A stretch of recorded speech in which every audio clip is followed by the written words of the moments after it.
औरतें देखने के बाद कहती हैं, आज तक इतना खूबसूरत बच्चा इस गांव में, इस आबादी में किसी भी खातून की गोद में नहीं देखा गया। मेरे सरकार गौसे आजम जितने खूबसूरत थे। अल्हम्दुलिल्लाह, सरकार गौसे आजम बड़े पीर दस्तगीर रमजान शरीफ के महीने का एहतराम हालत शीर खारगी में फरमाते रहे।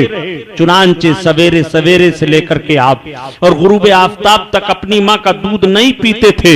जब गुरूब आफ्ताब होता, इफ्तार लोग करते, तब बड़े पीर दस्तगीर की मां फरमाती कि मैं अब्दुल कादिर को दूध पिलाती, तब वो दूध पीने लगते।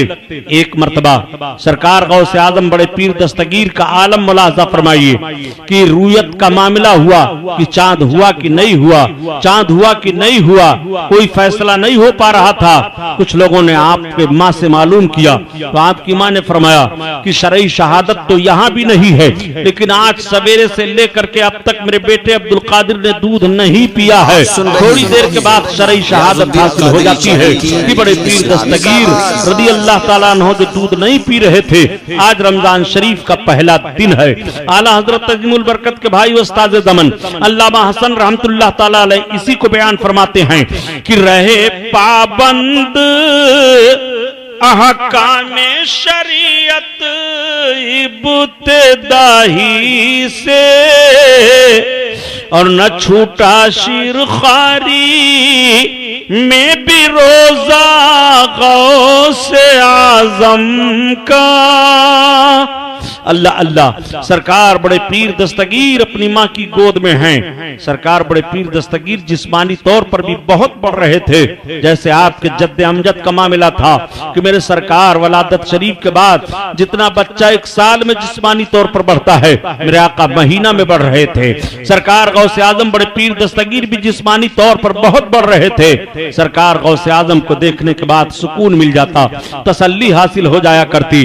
बड़े पीर दस्तगीर अपनी माँ का दूध पी रहे हैं और आपके वालिद गिरामी भी आपका बड़ा ख्याल कर रहे हैं। जब सरकार गौसे आजम की उम्र शरीफ इतनी हो गई कि अब तालीम का आगाज किया जाए, तो पहले जमाने में रस्म बिस्मिल्लाह खानी का मामला था, यानी बच्चे को जब पढ़ाते थे तो बिस्मिल्लाह खानी की रस्म अदा करते थे, दोस्तों अहबाब की दावत करते थे और किसी शरीफ सालिह आदमी से बच्चे की पढ़ाई की इब्तिदा किया करते थे।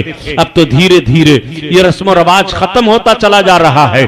चुनांचे सरकार गौसे आजम के वालिद गिरामी ने रस्म बिस्मिल्लाह खानी अदा की, दोस्तों अहबाब को दावत की, और एक तारीख में है कि खुद आपने बिस्मिल्लाह खानी कराई और दूसरी तारीख में है कि किसी साले शरीफ उस्ताद को बुलाया आपने। बहरहाल सरकार गौसे आजम बड़े पीर दस्तगीर की उम्र शरीफ करीब 4 बरस की पहुंच गई है। उस्ताद के सामने आपको बैठाया जाता है, आप अदब के साथ बैठ जाते हैं और जैसे आपको ताऊज़ो तस्मिया के बाद इब्तिदा की गई आपकी तालीम की, तो सरकार गौसे आजम कुरान पाक का 18 पारा तक हिफ्ज सुनाते चले जा रहे हैं। आपके वालिद गिरामी सजदे शुक्र में चले गए और उसके बाद फरमाते हैं, बेटा अब्दुल कादिर और आगे तिलावत करो। आप अर्ज करते हैं, अब्बू जान मैंने इतना याद किया था, वजह यह है कि मैं जब माँ के शिकम में था, माँ तिलावत करती रहती थी और इतने पारे मैंने सुन सुन करके याद कर लिए थे। अब जरा नतीजा निकालो। सरकार पीरे पीरा मीरे मीरा बड़े पीर दस्तगीर अपने माँ के शिकम में हैं, तो 18 पारा कुरान पाक का हिफ्ज कर लेते हैं। यहीं से पता चल गया कि माँ जब शिकम में बच्चा हो, कुरान की तालिया हो, कुरान तिलावत करती रहे, तो कुरान की तिलावत का असर बच्चे पर जरूर मुरत्तब होता है और जरूर पड़ता है। सरकार गौसे आजम पीरे पीरा मीरे मीरा तो मादरजात वली हैं, लेकिन आपने ऐसा असर लिया, ऐसा असर लिया कि कुरान पाक की आयतों को याद कर लिया। आपके वालिद गिरामी बहुत खुश हो गए। आपकी पढ़ाई की इब्तिदा हो चुकी है, आप मदरसा में भेज दिए जाते पढ़ने के लिए। जब आप मदरसा में पढ़ने के लिए जाते तो गैब से आवाज आती थी कि अल्लाह के वली को बैठने की जगह दे दो। लड़के चौंक जाया करते थे और कहते थे, अब्दुल कादिर जब तुम मदरसा में आते हो तो ये आवाज कहां से आती है? आवाज तो सुनाई देती है मगर आवाज देने वाला दिखाई नहीं देता है। सरकार बड़े पीर दस्तगीर खामोशी के साथ बैठ जाते और सिर्फ पढ़ने में लगे रहते। आम बच्चों की तरह से आपकी आदत नहीं थी, बल्कि बहुत शरीफाना अंदाज से आप मदरसा में जाते। और मदरसा से वापस आते।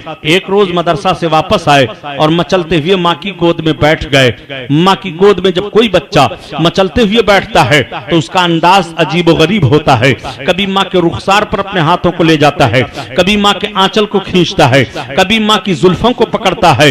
बड़े पीर दस्तगीर अपनी माँ की गोद में बैठ गए और मचलते हुए अर्ज करते हैं, अम्मी जान मेरा एहसान है तुम्हारे ऊपर।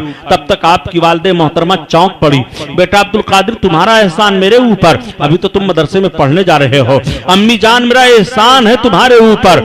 आखिर कौन सा एहसान है अब्दुल कादिर? सरकार गौसे आजम फरमाते हैं, अम्मी जान उस वक्त को याद करो जब एक मर्तबा आप मकान के अंदर थी और एक बहुत बड़ा डाकू भिखारी की शक्ल में आया था, दरवाजे पर भीख का सवाल किया था।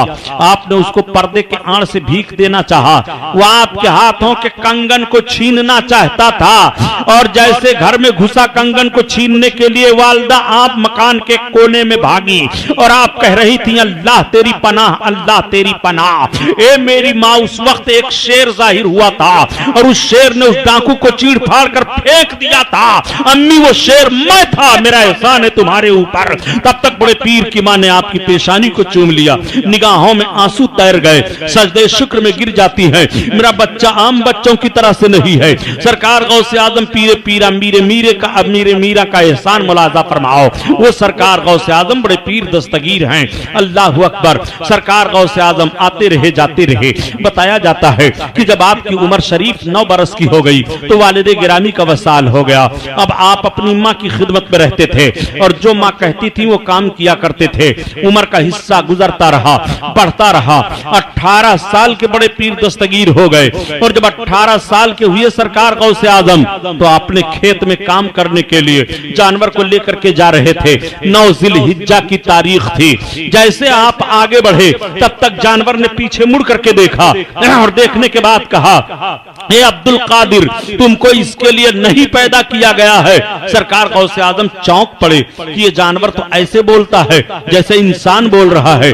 आप जानवर को लेकर के आए, छोड़ दिया और गए अपनी माँ के पास बैठ गए और अर्ज करते हैं, अम्मी मैं जानवर को लेकर के जा रहा था खेत में काम करने के लिए और उसने मुझसे ऐसी ही बात की है। ये अब्दुल कादिर तुम्हें इसके लिए नहीं पैदा किया गया है।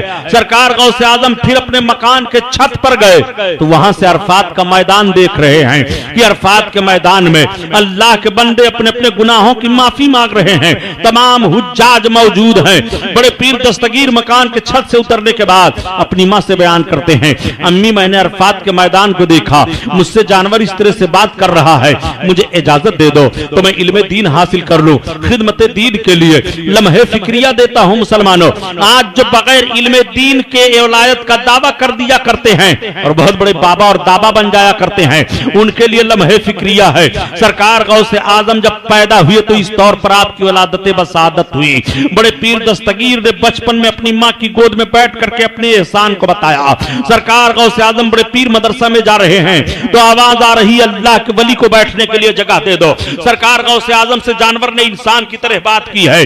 बड़े पीर दस्तगीर ने अपने मकान के छत से अरफात के मैदान को देख लिया है, फिर भी वो वलायत का दावा नहीं कर रहे हैं, फिर भी ये नहीं कह रहे हैं मुझे इल्म हासिल करने की जरूरत क्या है, मैं तो ये सारी चीजों को देख चुका और सारी चीजों को तय कर चुका। नहीं, बल्कि अपनी माँ से अर्ज करते हैं, अम्मी मुझे इजाजत दे दो, मैं तालीम हासिल कर लूं, इल्म दीन हासिल कर लूं, खिदमत दीन के लिए। उस वक्त इल्म फन का मरकज 2 जगहों को लोग तस्लीम कर रहे थे, एक तो बगदाद शरीफ और दूसरे निशापुर। सरकार गौसे आजम बड़े पीर दस्तगीर ने फैसला लिया, मैं बगदाद जाऊंगा। चुनांचे आपने अपनी अम्मी से अर्ज किया, अम्मी हमें इजाजत दे दो, तो हम बगदाद पढ़ने के लिए जाना चाहते हैं। माँ ने इजाजत दे दी। बेटा कैसे जाओगे? आप अर्ज करते, अम्मी जो तिजारती काफिला कभी कभी बगदाद की तरफ जाया करता है, मैं पता लगा रहा हूँ, अगर वो तिजारती काफिला जा रहा है तो उन्हीं के साथ मैं बगदाद चला जाता हूँ। माँ ने इजाजत दे दी है। पता चला कि फला रोज एक तिजारती काफिला बगदाद की तरफ जा रहा है।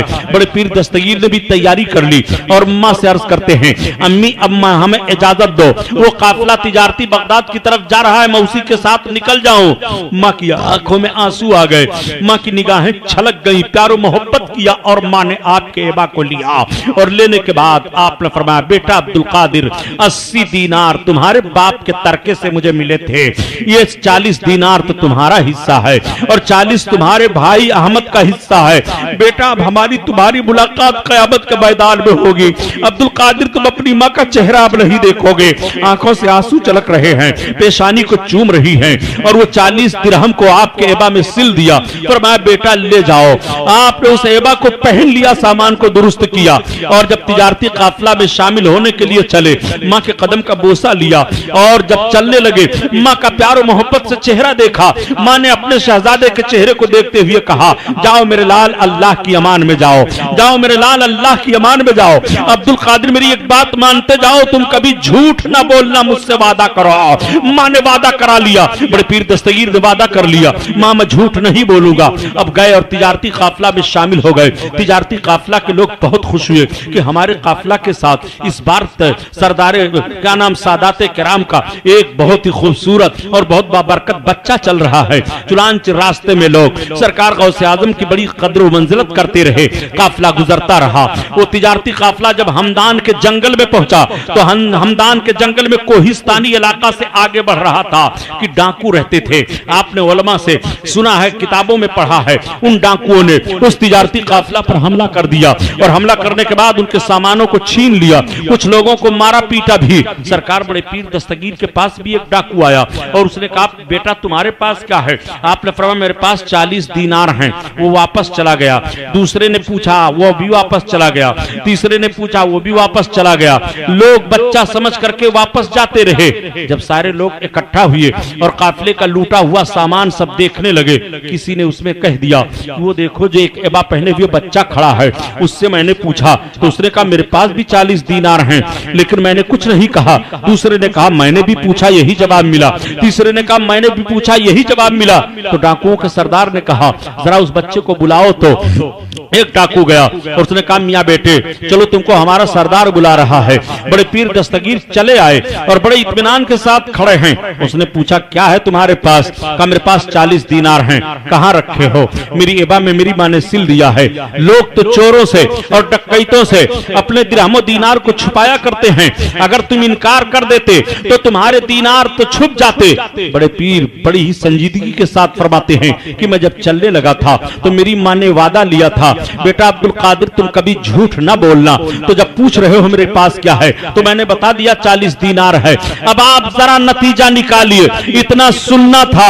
डाकुओं के सरदार ने चेहरा देखा और देखने के बाद कहा बेटा अपना हाथ बढ़ाओ, जिंदगी का शऊर तुमसे मिल गया है, हक व सदाकत की पहचान तुमसे मिल गई है। तुम्हें अपनी माँ का वादा किया हुआ याद है और हम अपने मालिक से वादा किए हुए हैं भूल गए। हमने कितनी वादा खिलाफी की है। ए मेरे अल्लाह मुझे माफ फरमा दे। सरकार गौसे आजम के हाथ पर वो डाकू तौबा करता है।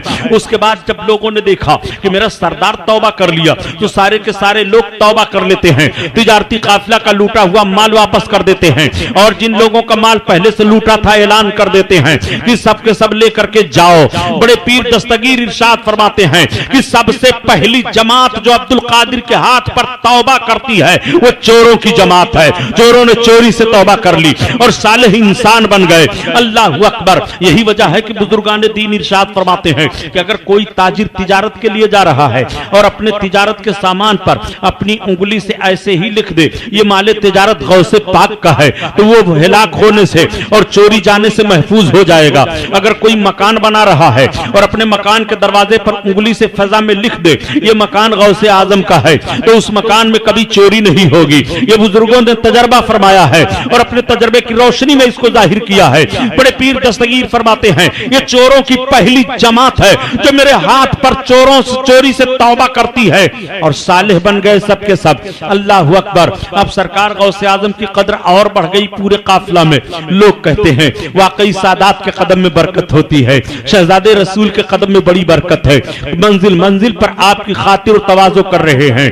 लोग बगदाद में अपने माले तिजारत को लेकर के पहुंचे, तिजारत की मंडी में चले गए। सरकार गौसे आजम बड़े पीर दस्तगीर मदरसा में चले गए और मदरसा में दाखिला लेते हैं तो पहले जमाने में इस तौर का मामला नहीं था कि आपको कमरा भी दिया जाए, खाना भी दिया जाए और सारी सहूलतें भी दी जाएं। इसके बावजूद पता चला कि फाला या फालों में रह गए, कोई सलाहियत नहीं पैदा हुई। अगले जमाने का हाल यह था कि दाखिला पढ़ाई के लिए तो हो जाता था लेकिन रहने का इंतजाम खुद करो, खाने पीने का इंतजाम खुद करो। सरकार बड़े पीर दस्तगीर ने अपने खाने पीने का इंतजाम खुद किया और मदरसा में दाखिला ले लिया, आपने पढ़ाई अपनी शुरू कर दी और जब आप पढ़ने लगे तो चंद ही दिनों में सारे तलबा पर सबसे ज्यादा फौकियत हासिल कर लिए। पूरे मदरसा में मशहूर हो जाता है कि सादात घराने का गीलान कस्बा के करीब से एक बच्चा आया है जो बहुत तेज है पढ़ने में, जो बड़ा ज़हीन है, बड़ा शरीफ है। चुनांचे थोड़े अरसे के बाद आपके तालीम का ये शोहरा हुआ कि असातिज़ा दंग रह जाया करते थे और आपके असातिज़ा में बड़े बड़े मुहद्दिसीन थे, मामूली लोग नहीं थे। हजरत मुस्लिम मुहद्दिस थे, हजरत हम्माद मुहद्दिस थे, हजरत अब्दुल करीम मोहम्मद थे, हजरत मोहम्मद बिन मोहम्मद उस्ताद थे। ये बड़े के बड़े लोग बड़े ही मुहद्दिसीन में शुमार होते थे। हजरत अबू सईद मखजूमी मुहद्दिस थे, ये सब के सब आपके असातिज़ा में थे। सब हैरान रह जाते थे सरकार गौसे आजम के तालीम पर, आप इतनी मेहनत से पढ़ रहे थे। एक मर्तबा बड़े पीर दस्तगीर के पास कुछ खाने के लिए नहीं रह गया, आप निकल गए मैदान में बगदाद के खंडरात में कि चलूं देखूं कुछ खाने पीने की पड़ी हुई चीज मिल जाए तो उसी से भूख बुझा लूं। चुनांचे आप देखते हैं कि कई फकरा हमसे पहले भी मैदान में घूम रहे हैं, कोई चीज खाने वाली नहीं मिली। वापस आ गए, मस्जिद में दाखिल हुए और नमाज अदा करने लगे। बड़े पीर फरमाते हैं तब तक मैं नमाज पढ़ रहा था कि एक ताजिर आया मस्जिद में, एतकाफ की नियत किया और बैठ गया। मैं नमाज से फारिग हो गया, वो खाना निकाल करके झोली से खाने लगा। मैंने अपने दिल में सोचा काश ये भी मुझे अपने खाने में बुला लेता तो मैं शरीक हो जाता। तब तक उसने कहा आओ मियाँ बेटे तुम भी खाना खा लो। बड़े पीर फरमाते मैं भी बढ़ा और मैं भी बढ़ करके बैठ करके खाना खाने लगा। भूख तो ज्यादा लगी हुई थी। खाने के दरमियान में उस ताजिर ने कहा कहाँ के रहने वाले हो? मैं सादात घराने का हूँ। अच्छा कस्बा गीलान के करीब के हो? हाँ। कस्बा गीलान के करीब का एक बच्चा अब्दुल कादिर नाम करके यहाँ पढ़ रहा है, मैं उससे मिलना चाहता हूँ, क्या काम है? उस ताजिर ने कहा मैं जब चलने लगा था तो उनकी माँ ने मुझको थोड़ा सा सोना दिया था कि बगदाद में मेरा बच्चा है, मेरे बच्चे को ये सोना दे दीजिएगा। वो सोना लेकर के मैं आया, मेरे पास जो कुछ दिरहमो दीनार था मैंने ताजिर तिजारत का सामान ले लिया, मेरे पास कुछ रह नहीं गया तो उसी थोड़े से सोने में से मैंने खाना खरीदा। ये खाना उसी सोने का हम खा रहे हैं और थोड़ा सा सोना बच गया है। मैं सोचता हूं कि बेटा अगर उस बच्चे का पता तुम बता दो तो उन तक मैं पहुंचा दूं। आपने फरमाया अच्छा खाना खा लो फिर बताता हूं। जब खाना खा चुके तो बड़े पीर ने इरशाद फरमाया जिस बच्चे का पता तुम पूछ रहे थे वो अब्दुल कादिर मैं ही हूं। तब तक उसने पेशानी को चूम लिया, कहा वाकई सादात घराने के बच्चे बड़े होनहार होते हैं। बेटा मैंने बगैर इजाजत के तुम्हारे सोने से खाना ले लिया था, मुझे पहली बात तो यह है कि माफ कर दो। बड़े पीर ने फरमाया मैंने माफ कर दिया और ये लो इतना सोना है तुम्हारी मां ने दिया था चलते वक्त। चुनांचे उस सोना को सरकार गौसे आजम ने ले लिया और लेकर के गए नानबाई की दुकान पर जहां रोटी और गोश्त मिलता था। आप जमा कर देते हैं कि इतना सोना ले लो और मुझे खाना दिया करना, और बकिया सोना जो बचा वो लेकर के चले गए। जो फकरा घूम रहे थे मैदान में उन सब में आपने बांट दिया, तकसीम कर दिया, कहा तुम लोग भी ले लो जाओ अपना पेट भर लो। वो बड़े पीर दस्तगीर की दादो दहिश है, वो सखावत है। अल्लाह अकबर। सरकार गौसे आजम बड़े पीर दस्तगीर बड़ी मेहनत के साथ पढ़ते रहे। यहीं पर उलमाए मुहक्किकीन फरमाते हैं कि ये मेरे गौस की ताकत और कुव्वत है और कल्ब की सफाई है कि अल्लाह ताला ने उनके दिल को अगर किसी खाने की तरफ माइल किया है वो किसी और का खाना नहीं है बल्कि बड़े पीर के सोने ही का खरीदा हुआ खाना है। बड़े पीर अपना ही खाना खा रहे हैं, किसी और का खाना नहीं खा रहे हैं। वो सरकार बड़े पीर पर रब का फजल है। आप 8 बरस तक बगदाद में पढ़ते रहे। 8 बरस के बाद फारिग हुए, बहुत अच्छे आलिम बन करके अब आपने मुजाहिदा शुरू किया। 12 बरस तक सरकार गौसे आजम ने मुजाहिदा किया। हाल ये था कि बगदाद के जंगलों में पहाड़ियों में दौड़ते रहते थे और जब नमाज का वक्त होता तब होश आता नमाज अदा कर लेते फिर दौड़ते रहते। इस दौर पर तालिब इल्मी का दौर और मुजाहिदे का दौर दोनों मिला करके 25 बरस का अरसा गुजर गया। सरकार बड़े पीर दस्तगीर को मुजाहिदा करते हुए आपने मुजाहिदे के दरमियान तय कर लिया था कि मैं मर सकता हूं मगर जब तक मेरा रब मुझे खिलाएगा नहीं पिलाएगा नहीं तब तक न खाऊंगा न पीऊंगा। और इसी मुजाहिदे के साथ बड़े पीर दस्तगीर की इबादत का आलम यह था कि एक पांव पर खड़े होकर के 15 बरस तक आपने कुरान की तिलावत की।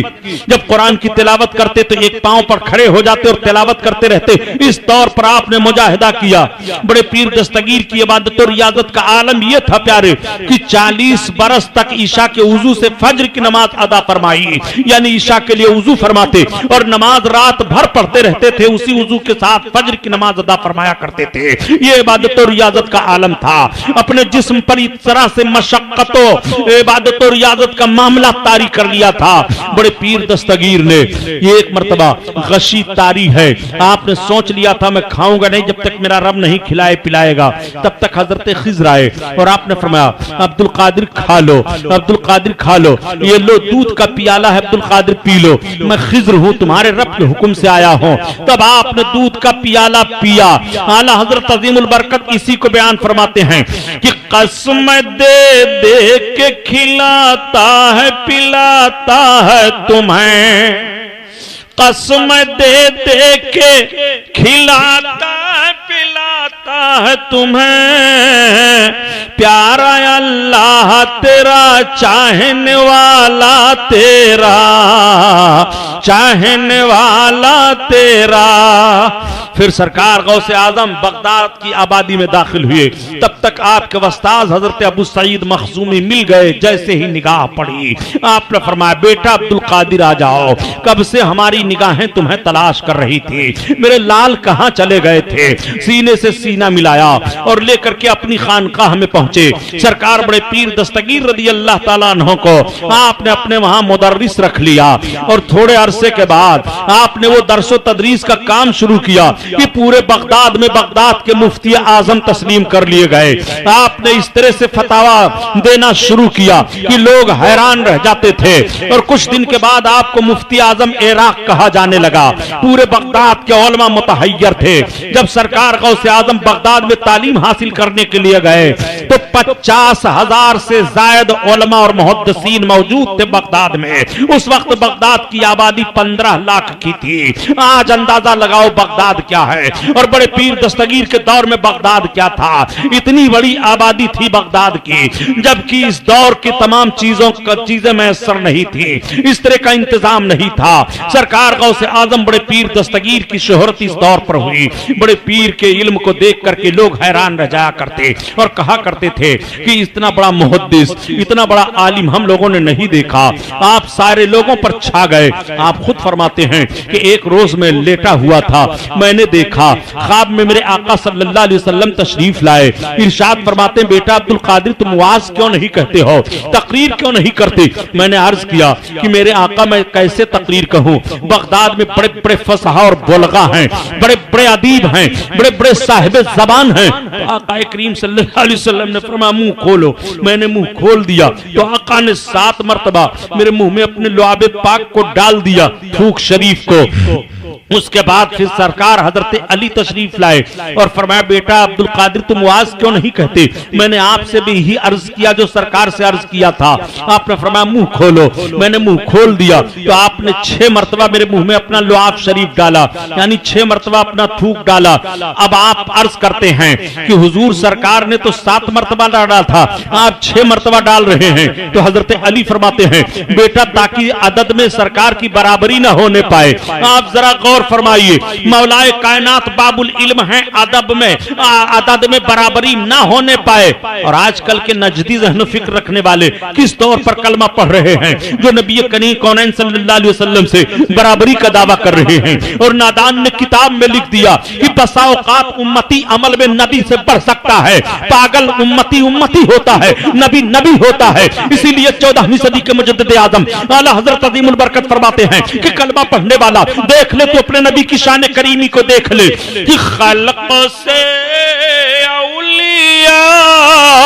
औलिया से रसूल और रसूलों से आला हमारा नबी, हमारा नबी, हमारा नबी। अल्लाह अल्लाह। अब सरकार गौसे आजम बड़े पीर दस्तगीर गए और आपने बगदाद शरीफ के जामा पहले तो अपनी खानकाह में आपने बयान किया। खानकाह में इतना बड़ा मजमा हुआ, खानकाह में लोगों की समाई नहीं हुई। आप फिर जामा मस्जिद में तशरीफ ले गए और आपने वहां खुतबा दिया। लोग जामा मस्जिद में इतनी तादाद में आए कि जगह नहीं रह गई, तो एक मैदान मुंतखब किया गया। आप उस मैदान में तकरीर करने के लिए तशरीफ ले जाते। तारीख अभी आपने पेशरो खतीब से सुन लिया था कि 70-70 हजार का मजमा बड़े पीर दस्तगीर की तकरीर में होता था मेरे दोस्तों। लेकिन तकरीर का असर यह होता था बड़े पीर दस्तगीर की कि जब आप बयान फरमाते थे आवाज सबको तो बराबर पहुंचती थी, लेकिन अल्लाह का खौफ ऐसा तारी हो जाता था लोगों पर कि जब मजलिस खत्म होती थी तो 250-300 मुर्दे निकाले जाते थे।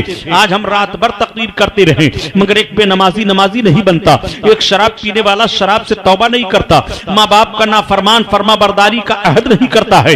लेकिन बड़े पीर दस्तगीर की तकरीर का आलम यह था कि आपकी जब तकरीर खत्म होती थी तो खौफे इलाही से लोग मर जाया करते थे, 250-300 मुर्दे निकाले जाते थे। सरकार बड़े पीर दस्तगीर की तकरीर का आलम यह था, अल्लाह अकबर, वो बयान आपका होता था। एक मर्तबा बड़े पीर दस्तगीर बयान कर रहे थे और अक्सर सरकार गौसे आजम आकाए करीम सल्लल्लाहु अलैहि वसल्लम के मिलाद पाक को बयान करते या मेराज शरीफ के वाकया को बयान करते, और या तो फिर तसव्वुफ की बातें होती तो कल्ब के मुसफ्फा और मुज़क्का होने पर बयान फरमाया करते थे। एक मर्तबा का बयान सरकार बड़े पीर दस्तगीर का मेराज शरीफ पर हो रहा था।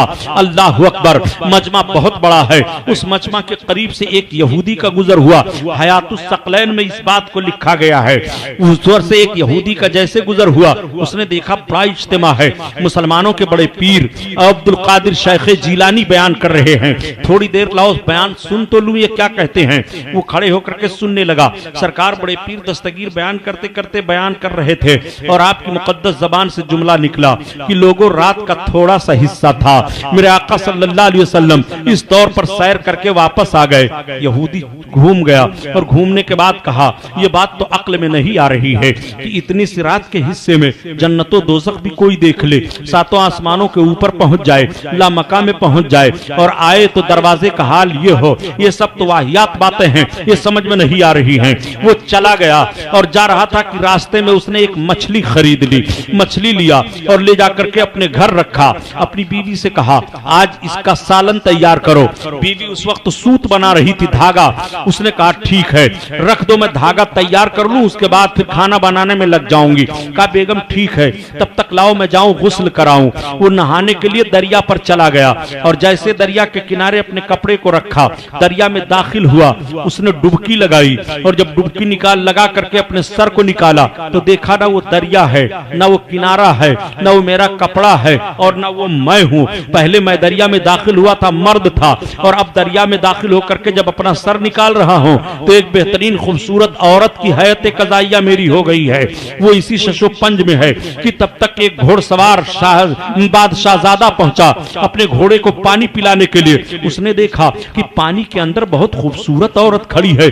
आवाज दिया का बाहर निकलो। कहा पहले तुम कपड़े फेंको, अपने सतर को छुपाऊं फिर बाहर निकलती हो। चुनांचे इसने कपड़ा दिया, उसने सतर छुपाया, बाहर निकली। आप पहले मेरा बयान सुन लो। कहा बयान वगैरह कुछ नहीं सुनना, तुम मेरे साथ बैठो घोड़े पर, चलो महल में। वो लेकर के गया महल में, शादी रचाई, रानी बनाया, बच्चे पैदा हुए, हालात गुजरते रहे, मामलात चलते रहे। एक रोज फिर उसने तय किया कि आज मैं दरिया में गुस्ल करने के लिए जाऊंगी। चुनांचे इजाजत ले ली बादशाहजादे से और दरिया पर गई गुस्ल करने के लिए। अपने कपड़े को रखा, कुछ उसके साथ कनीजें भी हैं, कुछ औरतें भी हैं, और सबों ने अपने अपने कपड़ों को रखा। रखने के बाद दरिया में डुबकी दिया। डुबकी देने के बाद जब सर निकाला तो देखा कि वही दरिया है जो पहले था, वही मेरा कपड़ा रखा हुआ है, वही मैं हूं। ना मेरे साथ वो औरतें हैं, ना कोई कनीज है, ना कोई शहर है। ताज्जुब में हुआ और ताज्जुब में होकर के बाहर निकला, कपड़े उठाया और जब आकर के घर पहुंचा तो देखा कि बीवी धागा काट रही है, मछली तड़प रही है। कहा बेगम तुमने मछली नहीं तैयार की? कहा तुम तो गए थे नहाने के लिए, रास्ते से तो नहीं लौट आए हो? कहा रास्ते से नहीं लौटा हूं, बीवी बन चुका हूं, बच्चे जन चुका हूं, महल में रह चुका हूं, रानी बन चुका हूं। कहा पागल हो गए हो, ये कैसी बातें कर रहे हो तुम? कहा बातें नहीं कर रहा, उठो मेरे साथ चलो, मुसलमानों के इमाम और मुसलमानों के पीर शेख जिलानी की बारगाह में चलो। ये दोनों पहुंच गए। सरकार गौसे आजम का बयान हो रहा है। बड़े पीर दस्तगीर ने फरमाया मेरे आका के मेराज शरीफ की कैफियत को जो समझना चाहे और साअत को जानना चाहे कि टाइम का मामला क्या होता होता है वो इस यहूदी से पूछ ले। उसने कहा आका पूछना कुछ नहीं है, अब मुझे भी दामन इस्लाम में दाखिल फरमा लीजिए। मैंने मान लिया कि नबी करीम का मेराज का वाकया हक है, बरहक है, नबी सच्चे हैं, तुम सच्चे हो। कलमा पढ़ करके इस्लाम में दाखिला ले लिया। यह पीरे पीरा मीरे मीरा सरकार गौसे आजम बड़े पीर दस्तगीर।